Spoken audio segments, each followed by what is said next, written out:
The council chamber floated in the darkness of space.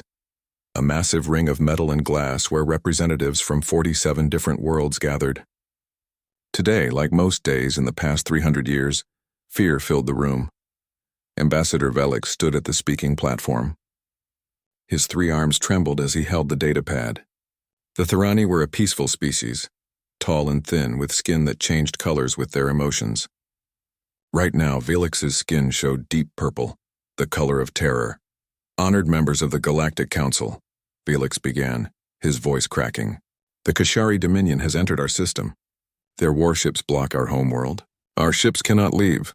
Our trade has stopped. They demand we surrender our graviton crystal mines within 10 solar cycles, or they will demonstrate their power on our largest city. The chamber remained silent. Every ambassador knew what a Kashari demonstration meant. The holographic display behind Velix showed images from other worlds, shattered planets, burning cities, populations reduced to ash. Counselor Merev of the Xanthos Collective finally spoke. The insect-like being clicked his mandibles nervously. What would you have us do, Ambassador? The Kashari fleet has never been defeated. They possess weapons that can crack a planet's core. Every species that resisted them was destroyed. 47 civilizations, another voice added. 47 worlds either conquered or turned to dust. We cannot fight them. Velix's skin flashed red with anger. So we do nothing? We let them take whatever they want? My people will become slaves in our own minds. Better slaves than dead, Merev said quietly. At least slaves can hope for freedom someday. The truth hung in the air like poison. The Kashari Dominion controlled the galaxy not through numbers but through fear. They had only 1 fleet, but that fleet was enough. 200 warships, each the size of a small moon, powered by graviton crystals that bent gravity itself. Their weapons could tear a planet apart from orbit. Their shields could withstand any known weapon. For 3 centuries they had taken what they wanted. They harvested rare minerals from conquered worlds. They forced species to serve them. And they crushed anyone who dared to resist. The vote is called, the council speaker announced. All in favor of intervention against the Kashari Dominion on behalf of the Thorani people? Not a single hand, claw, or tentacle rose, all opposed? Every member voted no. Velix's skin turned gray, the color of despair. As the council session ended, Velix gathered his things with shaking hands. Another species would fall to the Dominion. Another people would learn to bow their heads and accept their chains. Ambassador Velix, a technician called out. There's an emergency signal coming through. It's marked Priority 1. Velix looked up. From my homeworld? No, sir. It's a distress call from an unknown system. The database identifies it as Sol System, but there's no record of any civilization there. The council chamber's attention shifted to the main display. A star map appeared showing a small yellow star in an unexplored region of the galaxy. Play the signal, the speaker ordered. Static filled the air, then a weak transmission came through. It was in a language the translation systems struggled to process, but the meaning became clear. Unknown vessels have entered our system. Demand our immediate surrender. They're targeting our moon. This is Earth calling any listening stations. We are not alone in the universe and we need help. The transmission cut off. Then another signal appeared, this one much stronger. The Kashari identification codes flashed across the screen. The holographic display showed a fleet of dark ships surrounding a small blue planet. At the front of the fleet, the largest warship broadcasted a message. Fleet Commander Jakal appeared on the screen. The Kashari were massive beings, 8 feet tall with armored skin like stone. Their eyes glowed red and their voices rumbled like thunder. Primitive species of the 3rd planet, Jakal announced. You have been found by the Kashari Dominion. Your world possesses resources we require. You will surrender all military capabilities immediately. You will provide us with a complete catalog of your minerals and technology. You will bow before the Dominion. The commander paused and his expression showed something like amusement. Your radio transmissions have been monitored. We know you are a young species, barely capable of reaching your own moon. We know you fight among yourselves over meaningless territories. We know you have no unified government, no planet-wide defense, no weapons that could threaten even our smallest vessel. Jakal's image moved closer to the camera, his red eyes gleaming. To demonstrate the futility of resistance, we will now show you the power of the Dominion. Your moon will serve as an example. Watch what happens to those who do not immediately submit to Kashari rule. The transmission ended. The council chamber erupted in worried whispers and nervous sounds. "Those poor beings," someone said. "They don't even know what's about to happen to them." Felix stared at the star map. Another species about to learn the same harsh lesson. Another people about to discover that in this galaxy, the strong took what they wanted and the weak could only submit or die. "How long until the Kashari reach my homeworld?" Felix asked the technician quietly.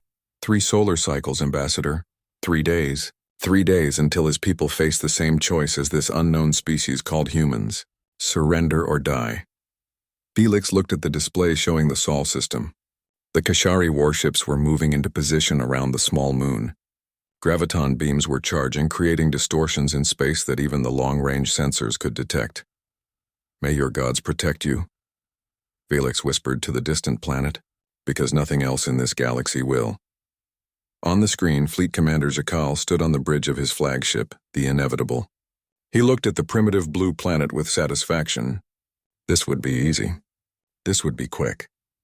The species below didn't even have faster-than-light travel yet. They were barely more advanced than animals. "Target the moon," Jakal ordered. "Fire a sustained beam at 20% power. Crack it in half. Let these humans see what defiance costs." His weapons officer confirmed the order. The massive graviton cannon at the front of the Inevitable began to glow with purple energy. "Commander," a sensor technician interrupted, "we're detecting unusual readings from the planet's orbital space. Multiple objects are changing trajectory. They appear to be satellites." Jakal laughed, a sound like grinding rocks. "Satellites? Primitive communication devices? They pose no threat. Continue firing sequence. Sir, the satellites are accelerating. They're moving at combat speeds. And we're detecting weapons signatures from the planet's surface and from behind their moon. And from..." The technician never finished the sentence. The first railgun round struck the Inevitable's shields at a significant fraction of light speed. The second hit before the shields could fully compensate. The third pierced through and tore into the hull. Across the Kashari fleet, alarm sirens began to wail. Jakal gripped his command chair as the ship shuddered. His expression of amusement vanished, replaced by shock. "What is happening?" he roared. "What are those weapons?" On his view screen, the small blue planet seemed to come alive. Thousands of signatures appeared. Hidden installations, concealed ships, weapons platforms that had been silent and dark until this moment. And from the planet's surface, a single message transmitted in perfect Kashari language. "You picked the wrong world." The Battle of Sol had begun. The graviton beam struck Earth's moon with terrible power. The lunar surface cracked, sending huge chunks of rock spinning into space. Dust and debris exploded outward in a massive cloud. The beam carved a canyon 300 miles long and 20 miles deep into the ancient surface.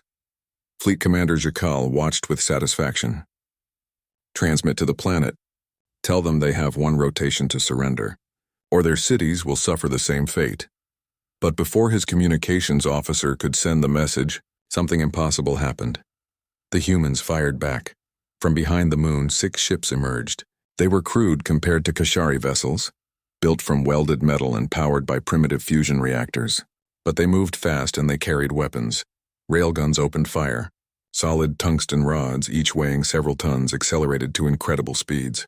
They hit like the fist of an angry god. The first round struck the Inevitable's shields. The shields held, but barely. More rounds came, dozens of them, then hundreds. The shields began to flicker. "Return fire," Jakal roared. "Destroy those primitive ships!" But the human vessels were already moving, using the moon's gravity to slingshot themselves into different positions. Kashari weapons tracked them, fired mist. The humans moved like insects, darting and weaving. Then the real attack began. From Earth's orbital space, thousands of satellites changed their peaceful orbits. They had been watching, waiting, pretending to be nothing more than communication devices and weather monitors. Now they showed their true purpose. Kinetic bombardment platforms released their payloads. Hundreds of tungsten rods, nicknamed rods from God by their creators, fell toward the Kashari fleet. Each rod weighed 12 tons and moved at orbital velocity. They didn't need explosives. Pure kinetic energy was enough. The rods punched through Kashari shields like they were paper. Ships that had never been damaged in 300 years of conquest suddenly had holes torn through their hulls. "Impossible," Jakal's second officer shouted. "Our intelligence said they were primitive. They barely have fusion power. How do they have orbital weapons?" Jerkal had no answer. His fleet was designed to fight other fleets, massive ships with graviton weapons and energy shields. Nobody had prepared for thousands of small, fast-moving projectiles. All ships activate point defense systems, Jerkal ordered. Shoot down those projectiles. The Kashari fleet's defensive weapons came online, filling space with energy beams. They destroyed many of the incoming rods, but not enough. Not nearly enough. Then the nuclear missiles arrived. They came from everywhere. From Earth's surface, from hidden bunkers on Mars, from small asteroids that turned out to be disguised weapons platforms.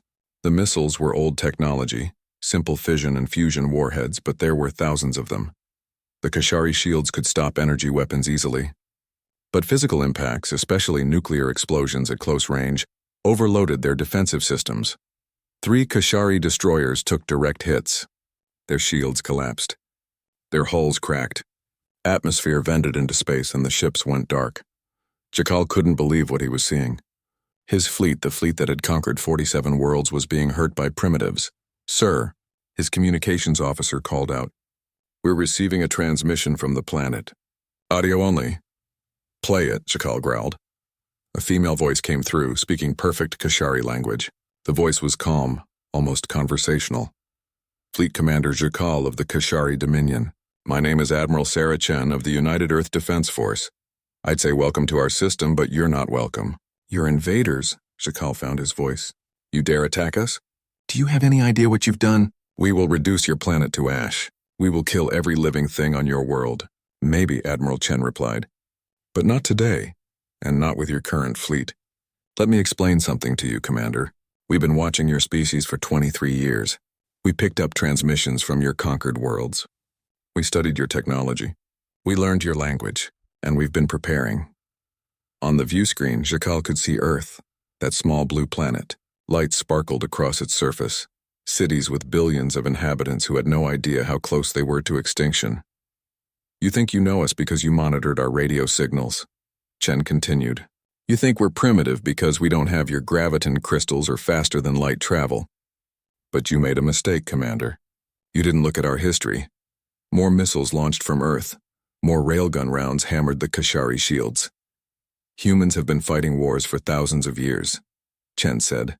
"We've fought wars over land, over resources, over ideas. We've developed weapons that could destroy our own planet 100 times over. We've turned warfare into a science, an art, and a nightmare. We know every trick, every tactic, every dirty method of killing each other that exists." A human cruiser rammed a Kashari corvette, sacrificing itself to destroy the enemy ship. Both vessels exploded in a ball of fire. "Did you see that?" Chen asked. "That ship had a crew of 200 volunteers. They knew it was a one-way trip. They did it anyway. That's what you're fighting, Commander. Not a primitive species. Not peaceful traders. You're fighting a species that's very, very good at war." Jerkal's tactical display showed the situation clearly. His fleet was damaged but not broken. He still had overwhelming firepower. He could still destroy this planet. But the cost would be high, much higher than expected. "This is your one chance," Chen said. "Leave our system now. Take your damaged ships and go. Tell your Dominion that Earth is off limits. Or stay and fight. And we'll show you what happens when you threaten a species that turned world wars into an art form." Jerkal wanted to refuse. Every instinct told him to crush these upstart primitives, to teach them the price of defiance. But he looked at his tactical display again. 5 ships destroyed, 20 more damaged, and the humans were still launching more weapons, still fighting with a ferocity he'd never encountered. "All ships, withdraw to outer system," Jerkal ordered quietly. "We need to regroup." His officers stared at him in shock. "The Kashari never retreated, never." "Sir, the Dominion will send reinforcements," Jerkal interrupted. "We've encountered something unexpected. We need the full fleet." As the Kashari ships began to pull back, Chen's voice came through one last time. "Smart choice, Commander. Now go home and tell your leaders what happened here. Tell them that Earth remembers every species you've conquered, every world you've enslaved. Tell them that we're not afraid of you. And tell them that if you come back, we won't just defend ourselves. We'll come for you." The transmission ended. Jerkal sat in his command chair, watching the blue planet shrink as his fleet retreated. In 300 years of conquest, the Kashari had never been forced to withdraw, never been hurt this badly by a supposedly primitive species. He activated his personal communication system, preparing a report for the Dominion High Command. This wasn't over. Not by a long way. The full Kashari Armada would return, and Earth would learn what true power meant. But even as he prepared the report, a small doubt crept into Jakal's mind. These humans had been ready for them. They had prepared, studied, and planned. They had weapons specifically designed to counter Kashari technology. They had fought with a coordination and ruthlessness that spoke of long experience. What kind of species was this, that they could be so warlike and still advance so far? What kind of beings devoted so much thought to the art of destruction? Jakal didn't know, but he was going to find out. On Earth, in a bunker deep beneath the Pacific Ocean, Admiral Sarah Chen watched the Kashari fleet retreat. Around her, the command center erupted in cheers. People hugged each other, cried, celebrated. Chen didn't join them. She stood at the main tactical display, looking at the casualty reports. 17 ships destroyed, 4,000 dead, and this was just the first battle. They'll be back, she said quietly to her second-in-command. And next time they'll bring everything they have. Then we'll be ready, her officer replied. Chen nodded slowly. Yes, we'll be ready. Get me a link to the UN Security Council. It's time to prepare for a real war. News of the battle spread across the galaxy like wildfire. For the first time in 300 years, someone had made the Kashari Dominion retreat. The galaxy couldn't believe it. In the Galactic Council chamber, Ambassador Valix watched the recorded footage of the battle for the 10th time. His skin flashed through colors he couldn't control, shock and hope and terror all mixed together. They fought back, he whispered. They actually fought back. Around him, other ambassadors gathered, watching the same footage. They saw human ships ramming Kashari vessels. They saw thousands of primitive but effective weapons overwhelming advanced shields. They saw a species that refused to bow. This changes nothing, Councillor Murev said, but his voice lacked confidence. The Kashari will return with their full fleet. 200 warships. These humans stopped one small attack force. They cannot stop the entire Dominion Armada. Perhaps, another councillor said slowly, but they proved something important. The Kashari can bleed. They can be hurt. We always thought it was impossible. Felix turned to face the council. His skin settled into determined blue. We should contact these humans. Offer them membership in the council. Offer them protection. Protection? Mrev clicked his mandibles in something like a laugh. From what we just saw, they don't need our protection. We need theirs. The uncomfortable truth settled over the chamber. For centuries, the Galactic Council had been nothing more than a group of scared species hiding from the Kashari.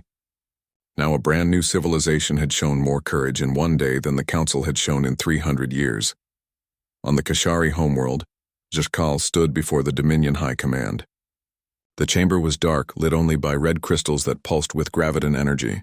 5 Supreme Commanders sat in judgment, their massive forms carved from stone and metal over centuries of genetic engineering. You retreated, Supreme Commander Thaxor stated. Not a question, an accusation. The humans were more prepared than our intelligence suggested, Jakal explained. They possess orbital weapons networks, hidden defense platforms, and a willingness to sacrifice their own lives in kamikaze attacks. They also have studied our technology and developed specific countermeasures. Countermeasures, another Supreme Commander repeated. Against Kashari shields? Impossible. Jakal activated a holographic display showing the battle. The Supreme Commanders watched in silence as human weapons tore through their supposedly impenetrable defenses. They don't fight like other species, Jakal continued. Other civilizations have large fleets with powerful weapons. They fight with honor, with tactics we understand. These humans, they fight dirty.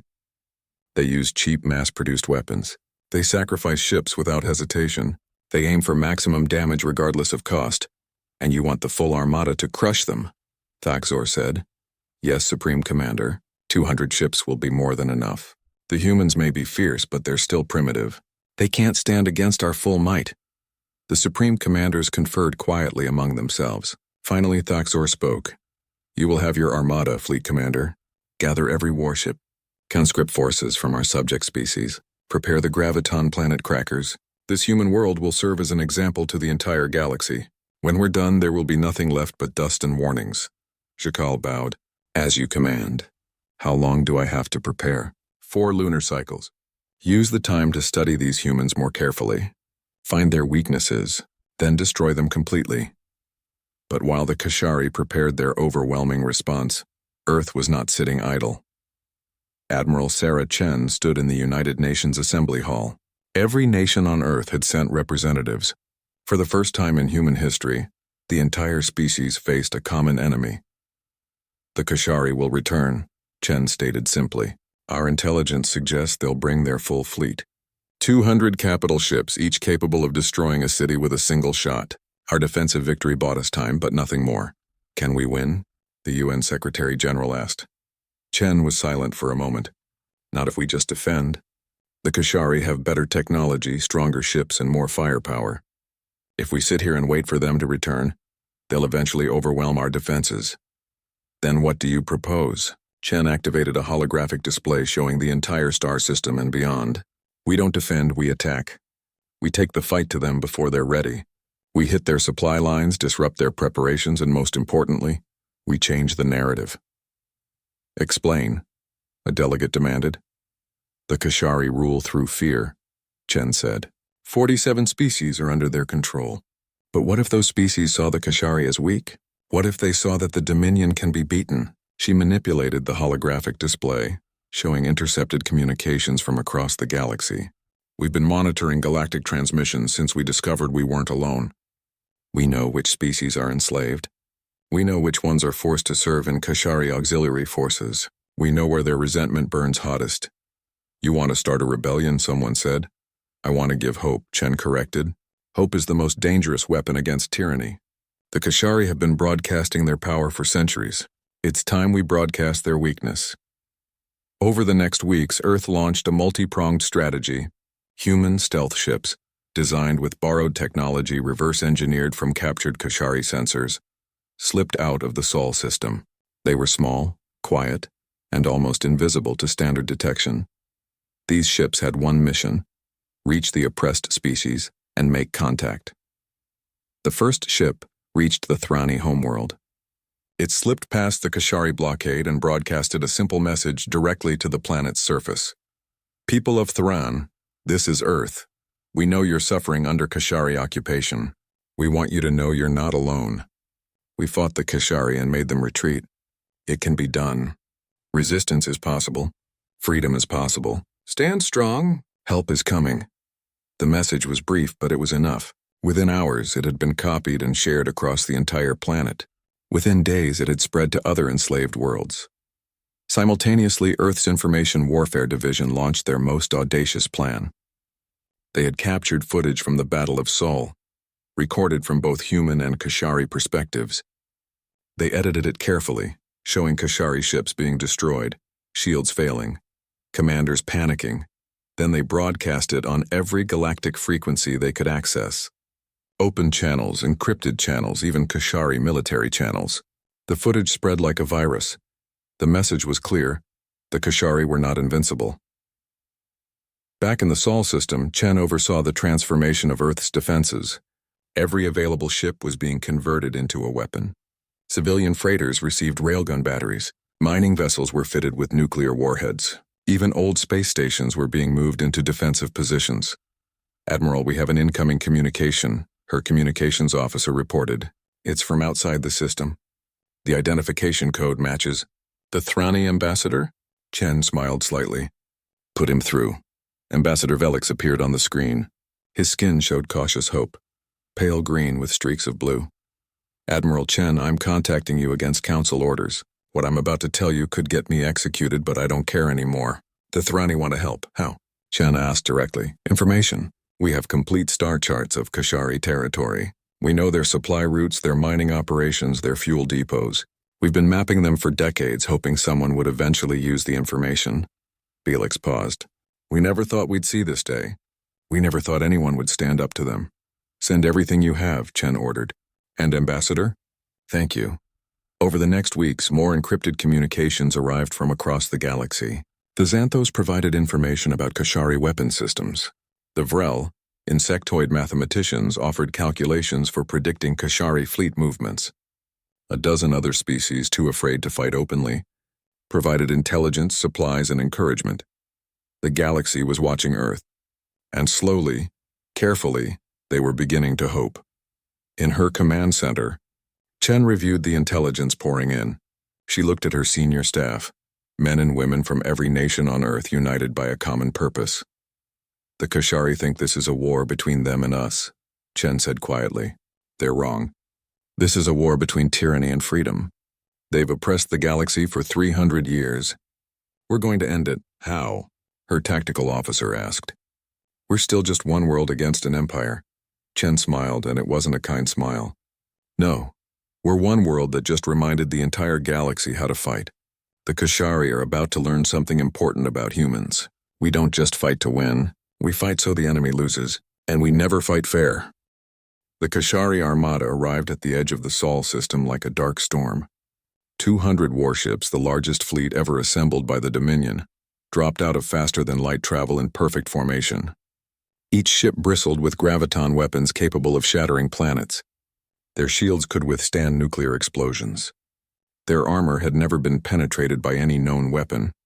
Fleet Commander Jakal stood on the bridge of his flagship, staring at the small blue planet that had humiliated him. Today would be different. Today he had overwhelming force. All ships full power to shields, Jakal commanded. Advance in formation. Expect heavy resistance. Target any orbital installations first. Then begin planetary bombardment. I want this world reduced to ash within 3 rotations. The fleet moved forward, engines burning bright against the darkness. As they crossed into the inner system, Jakal's sensors officer reported what he expected.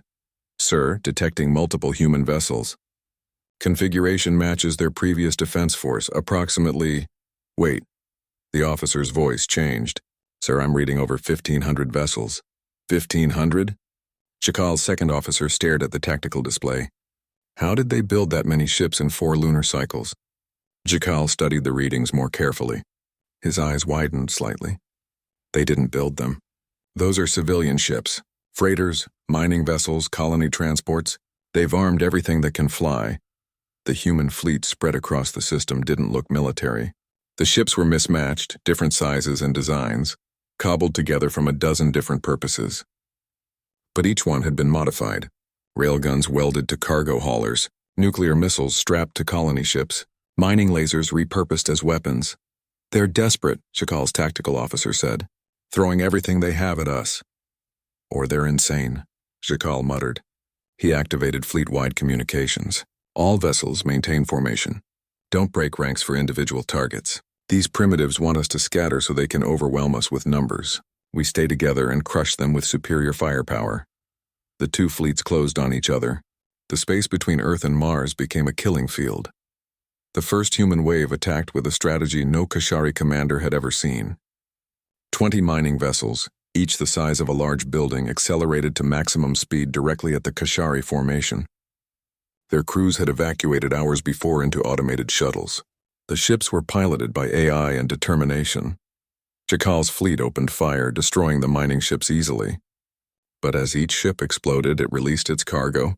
Thousands of tons of raw iron ore, frozen ice, and refined metals sprayed across space like shrapnel. At orbital velocities, even a small piece of metal became a lethal projectile. The Kashari shields stopped most of it, but the sheer volume overwhelmed their systems. Hundreds of impacts rang against their hulls. Sensors were damaged. Communication arrays were knocked offline. The perfect formation began to waver. Clever, Jakal admitted grudgingly. But not enough. Continue advance. Target their larger ships. The battle escalated quickly. Human railgun platforms fired from Mars orbit, sending tungsten rods screaming through space. Kashari graviton beams carved through human freighters like paper. Ships exploded on both sides, debris spreading across millions of miles. Then Earth submarines launched their payloads. Hidden deep in Earth's oceans, converted ballistic missile submarines rose to the surface and fired. Hundreds of missiles arced into the sky, breaking through the atmosphere and accelerating toward the Kashari fleet. These weren't normal missiles. Each warhead had been modified with stolen Kashari graviton crystal fragments, making them detectable only at close range.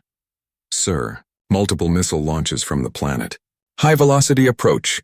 Activate point defense, Jakal ordered. Shoot them down. The Kashari fleet's defensive weapons tracked and destroyed most of the missiles. But a dozen got through, detonating in nuclear fury among the formation.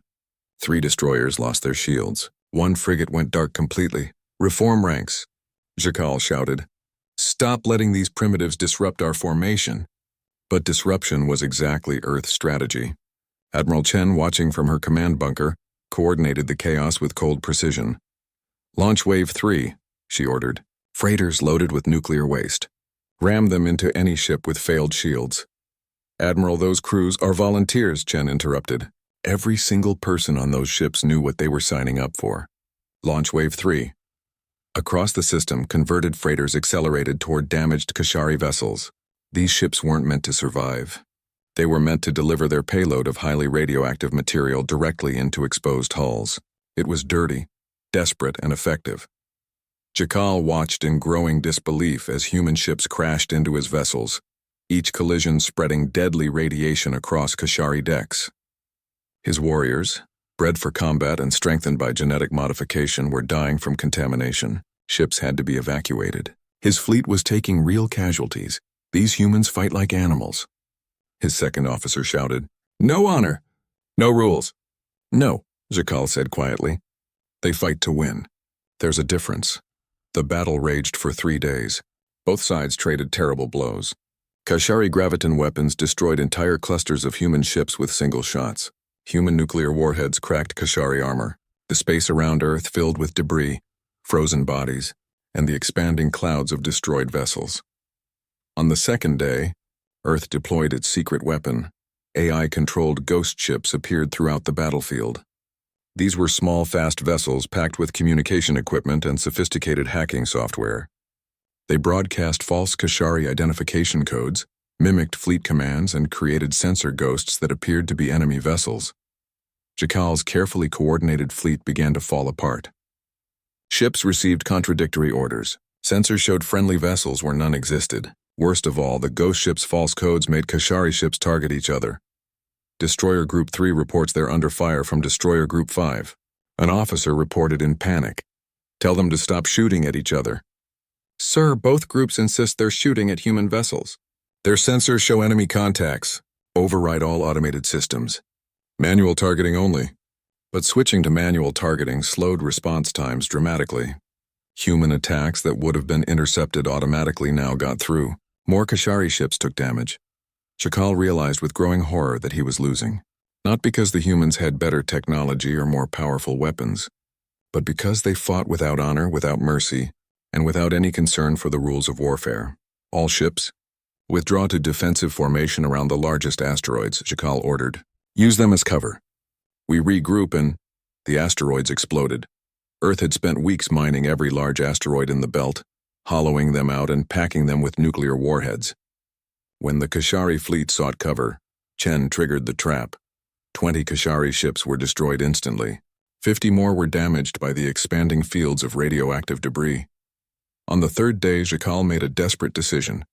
Target the planet directly. Full graviton bombardment. "If we cannot win this battle, we'll complete our mission. Earth will be destroyed." His remaining ships, 120 vessels out of the original 200, turned their weapons toward the blue planet. Graviton beams charged, pulling energy from the fabric of space itself. But before they could fire, something unexpected happened. Ships began appearing at the edge of the system. Not human ships. Not Kashari ships, Thrani vessels. Xanthos fighters. Vrel cruisers. 24 different species, each sending a handful of ships. None of them were powerful. Most were barely armed. But they came anyway. "This is Ambassador Velix of the Thrani," a transmission announced on all channels. "The Galactic Council may not have the courage to act, but we do. The Kashari Dominion has terrorized us long enough. Today we stand with Earth." The new arrivals weren't enough to change the battle militarily. But they didn't need to be. Their presence meant something more important. The galaxy had taken a side. Jakal stared at his tactical display, seeing ships from species the Kashari had conquered, enslaved, and brutalized. They were weak, but they were there. And if they were willing to fight now, how long before others joined them? How long before the entire galaxy rose up? He looked at Earth, still defiant, still fighting. He looked at his own fleet, battered and bleeding. He looked at the casualty reports, the thousands of Kashari warriors dead, the dozens of ships lost. For the first time in 300 years, a Kashari commander made a choice that had seemed impossible. All ships, Jakal said quietly. Withdraw from the system. Retreat to Dominion space, sir. His officers stared at him in shock. We can still destroy their planet. Yes, Jakal agreed. And then what? We've lost 40% of the Dominion's fleet. The entire galaxy is watching. If we destroy Earth now, we prove we can still kill, but we also prove we're afraid of them. We'll make martyrs of them and inspire every enslaved species to rebel. He deactivated his weapon systems. We retreat. We report to the High Command. Let them decide the next move. This battle is over.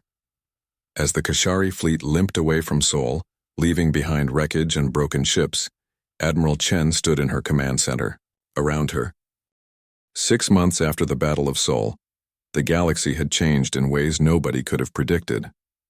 The Galactic Council convened in emergency session. The chamber, once dominated by fear and submission, now buzzed with uncertain energy.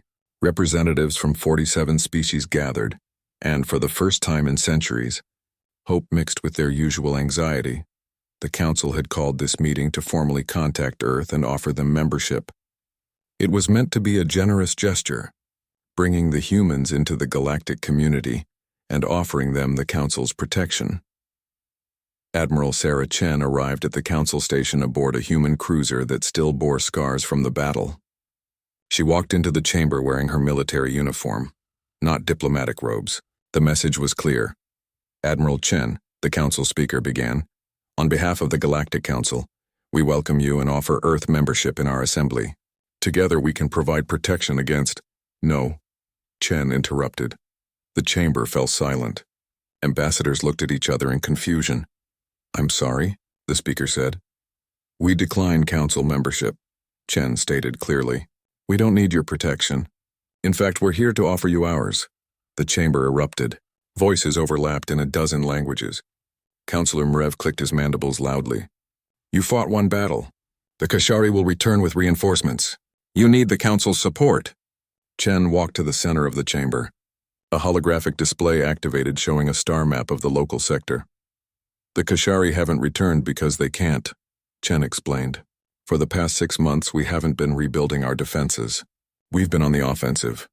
The star map highlighted 3 systems. These worlds were under Kashari occupation. Heavy mining operations, enslaved populations, brutal overseers. They're not under Kashari control anymore. Ambassador Velik stood up, his skin flashing bright yellow with shock. You liberated them? How? We didn't, Chen said with a slight smile. They liberated themselves. We just helped. The holographic display changed, showing footage of battles. But these weren't human ships fighting. These were Thirani vessels, Xanthos fighters, Vrel cruisers, and a dozen other species. They fought with human tactics, human weapons, and human determination. For 6 months, we've been doing what humans do best, Chen continued. We've been teaching. We took volunteers from every species willing to fight. We taught them about guerrilla warfare, asymmetric tactics, and psychological operations. We gave them our weapons designs and showed them how to build their own. We turned their mining equipment into weapons, their cargo ships into bombers, their desperation into strength. She manipulated the display, showing training facilities on Mars and on several asteroids in the Sol system. Beings from across the galaxy learned human military doctrine, studied human history, and prepared to fight back. We call it the Terran Compact, Chen explained. Any species willing to fight for their freedom can join. We provide training, weapons, tactics, and support. They provide the warriors. Together, we're not just defending against the Kashari, we're ending their reign. This is madness, Morev shouted. You're declaring war on the entire Dominion. They'll crush you. They're trying, Chen agreed. But here's what the Kashari didn't understand. Their empire was built on fear. Once that fear breaks, everything falls apart. The display showed more systems, dozens of them. Each one highlighted, each one representing a rebellion in progress. The Kashari have 47 conquered species. 3 have already won their freedom. 12 more are in active rebellion. The rest are organizing, training, preparing. The Dominion is fighting fires on every border. Their fleet is scattered, their resources stretched thin, and their reputation is shattered. Chen looked around the chamber at the assembled ambassadors. You asked what Earth brings to the galaxy. This is what we bring. Not just the ability to fight, but the refusal to accept tyranny. We've been fighting tyrants for our entire history. We know how to win. And if the Kashari crush these rebellions? Another counselor asked. If they make examples of these worlds? Then we make examples of their worlds, Chen said coldly. The Kashari aren't the only ones with planet crackers. We captured several of their ships during the battle. We've been studying their graviton technology. If they want to play that game, we're ready. The chamber fell silent. The assembled species had never heard anyone speak to the Kashari threat with such confidence, such cold calculation. Ambassador Velix stepped forward. Admiral Chen, what happens when the Kashari are defeated? What does Earth want? Territory? Resources? Tribute? Chen was quiet for a moment. We want what we've always wanted. To be left alone. To live in peace. To explore the stars without fear. We're not trying to build an empire. We're trying to prevent anyone else from having one. Pretty words, Murev said skeptically. But you're building a military coalition. You're training armies. That sounds like the foundation of an empire to me. Then you're not paying attention, Chen replied. The Terran Compact isn't about Earth controlling other species. It's about teaching them to control their own destiny. Every species we train goes home with their own military, their own tactics, their own strength. We're not building dependence. We're building allies. She pulled up another holographic display, this one showing organizational charts. Each liberated system establishes their own government, makes their own decisions. We don't occupy them. We don't tax them. We don't control them. We just make sure they can defend themselves. And if they threaten Earth, someone asked, Chen shrugged, then we'll deal with it. But we're betting that species who fought for their freedom won't be eager to take away someone else's. It's a calculated risk. The discussion continued for hours. Some counselors were supportive, seeing the Terran Compact as the galaxy's best hope against the Kashari. Others were terrified, seeing humans as potentially worse than the tyrants they were fighting. Finally, the council speaker called for quiet. This is unprecedented. We need time to consider. An alarm interrupted him. Emergency signals flashed across the chamber's displays. We're receiving a distress call, a technician reported. It's from Kashari space. Specifically, from the Dominion throne world. The chamber froze. A call from the Kashari capital was unthinkable. They never asked for help, never showed weakness. Play it, the speaker ordered. The holographic display activated, showing Fleet Commander Zakal. The proud warrior looked exhausted, his armor cracked and damaged. To anyone receiving this transmission, Zakal began, the Kashari Dominion requests a ceasefire. We are prepared to negotiate surrender terms. The chamber erupted in chaos. Surrender? The Kashari Dominion, the terror of the galaxy for 300 years, was surrendering. Chen watched quietly as Zakal continued. Our auxiliary forces have turned against us. Species we conquered, enslaved, and trusted to serve us have joined the rebellion. Our own troops are defecting, refusing to fight their former subjects. Our high command has fallen. The Dominion is broken. He paused, and something like respect entered his voice. Admiral Chen, you won. Not with superior weapons or more powerful ships. You won by teaching the galaxy something we thought we had beaten out of them. You taught them hope. You taught them to fight, and you taught them that monsters can bleed. The transmission ended. The council speaker looked at Chen. What have you done? What needed to be done? Chen replied. The Kashari ruled through fear. We fought them with something more powerful. Unity, purpose, and the simple truth that no one has the right to enslave another species. So what happens now? Velix asked quietly. Chen thought for a moment. Now we help rebuild. The Kashari will face justice for their crimes, but we won't annihilate them. They'll have a chance to change, to become better. The species they enslaved will decide their fate. And Earth? Murev asked. What does Earth do now? We go home, Chen said simply. We've been at war for 6 months. We need to rebuild, to recover, to remember what peace feels like. The Terran Compact will continue, but led by the species it liberated, not by us. You're just leaving? The speaker asked in disbelief. After everything you've accomplished? We're not leaving, Chen corrected. We're stepping back. There's a difference. If the galaxy needs us, we'll be there. But we're not going to rule you. We've seen enough empires to know they all end the same way. She turned to leave, then paused. Ambassador Velix, you asked once what Earth brings to the galaxy. Now you know. We don't bring fleets or weapons or conquest. We bring something deadlier than any of those things. What's that? Velix asked. Chen smiled. We bring the idea that freedom is worth fighting for, and once that idea takes root, no tyrant in the galaxy can stand against it. As Chen left the chamber, Velix watched her go. He thought about everything that had changed in 6 months. The Kashari were defeated. The enslaved species were free. The galaxy would never be the same. He addressed the council one more time. I move that we formally recognize the Terran Compact as a defensive alliance. And I move that we offer Admiral Chen and Earth a permanent seat on this council, not as members seeking protection, but as equal partners in maintaining galactic peace. For the first time in the council's history, the vote was unanimous across the galaxy. On dozens of worlds that had been enslaved, beings looked up at the stars and saw hope.